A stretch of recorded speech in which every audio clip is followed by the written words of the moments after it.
நாமகரணம் என்ன? பெயர் வாழ்க்கையை எப்படி மாற்றும்?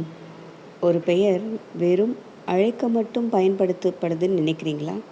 உண்மையில் ஒரு பெயர் வாழ்க்கையை மாற்றும் சக்தி உடையது.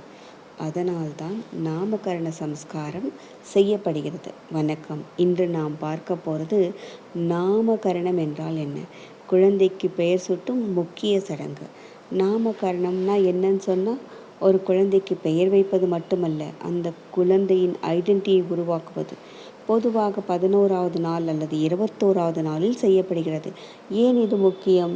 ஒரு பெயர் ஒரு வைப்ரேஷனை உருவாக்கும். அந்த வைப்ரேஷன் அந்த மனிதனின் வாழ்க்கையை பாதிக்கும். அதனால்தான் ஜாதகம் பார்த்து நல்ல அர்த்தம் கொண்ட பெயர் வைப்பது முக்கியம். பெயர் எப்படி தேர்வு செய்யலாம்? நல்ல அர்த்தம் இருக்கணும், உச்சரிக்க எளிதாக இருக்கணும், பாசிட்டிவ் எனர்ஜி கொடுக்கணும். தேவன் பெயர்கள் நல்ல குணங்களை குறிக்கும் பெயர்கள். இது எல்லாம் நல்ல தேர்வு. நட்சத்திர பெயர், நதிகளின் பெயர், மரத்தின் பெயர், மலைகளின் பெயர், கடலின் பெயரை சூட்டக்கூடாது. நாமகரணம் என்பது ஒரு எனர்ஜி கோடிங் மாதிரி. நாம் கொடுக்கும் பெயர் அந்த குழந்தையின் லைஃப் பாத்தை ஷேப் பண்ணும். அதனால்தான் பெயர் வைப்பது ஒரு சிம்பிள் விஷயம் அல்ல, அது ஒரு மிகப்பெரிய பொறுப்பு. இந்த காணொளி பயனுள்ளதாக இருக்கும். நாளை வேறொரு காணொளியில் சந்திப்போம். நன்றி, வணக்கம்.